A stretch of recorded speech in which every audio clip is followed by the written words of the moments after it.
Iceland, the tiny pioneering Viking nation of fire and ice with just 340,000 inhabitants, is known for its barren landscape, bitter climes and hot springs. Traditionally a poor farming community that relied heavily on imported energy, Iceland was still fuelled by foreign oil and coal as recently as the 1970s.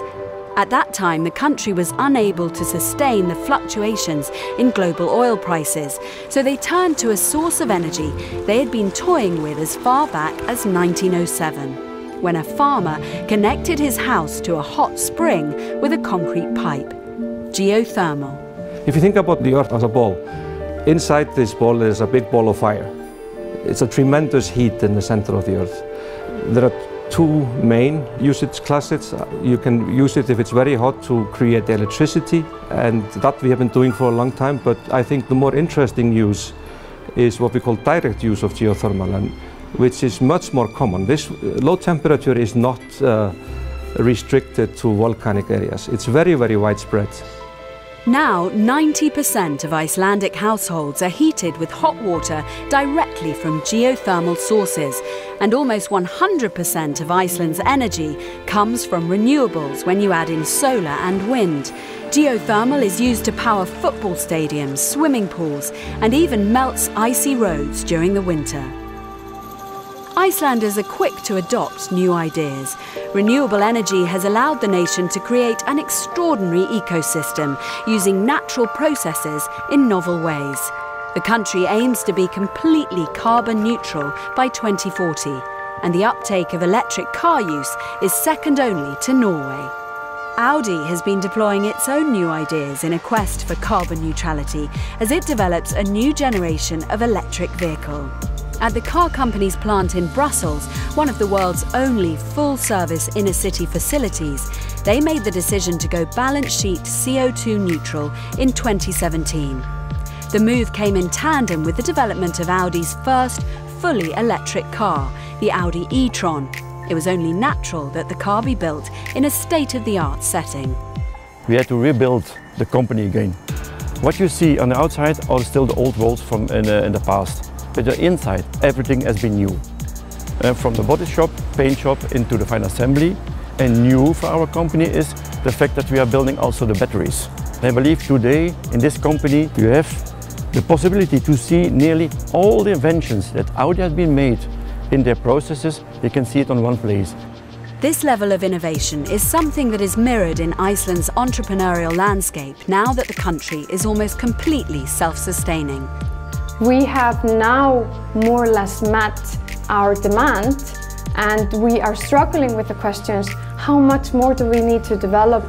So finding the balance between conservation, keeping nature, which is a key resource for Iceland, completely untouched, and developing energy resources for businesses and economic opportunities. Icelandic businesses have been quick to piggyback the sustainable energy sector's advances across a variety of industries. The Fruitheimer greenhouses, for instance, combine horticulture with tourism and cuisine. Thanks to sustainably produced artificial sunlight, Fruitheimer is able to grow 4 varieties of tomato all year round. And in the quaint capital of Reykjavik, innovative startups are rife. Someone whose business is quite literally fueled by geothermal is Sigurlaug Sverrisdóttir. Spotting a crack in the market, she opened the Ion Adventure Hotel in the old workers' quarters of a geothermal energy plant. She has profited precisely because she saw not only the wellness benefits, but the financial payoff in the positive exploitation of sustainability. I realized that I hadn't opened a hotel, I created a new destination. I knew that there would be demand for this because it was, it's so close to the Icelandic nature. It feels like you're in the middle of nowhere, but you're only about 35-40 kilometers from Reykjavik. So the location gives it a lot of power. For Audi, leveraging location was also key to accelerating change. The shrewd move to manufacture the Audi e-tron in Brussels, right next to Europe's decision makers, will hopefully help to drive the process of invention and increase uptake of electric vehicles. We are the biggest industrial company in the Brussels region. We can use Brussels as well as a kind of a test area. While we want to promote electrical cars, we can bring them around Brussels, we can show them, and we can do all kinds of activities to create more invention in technical parts of the car. So that is an advantage.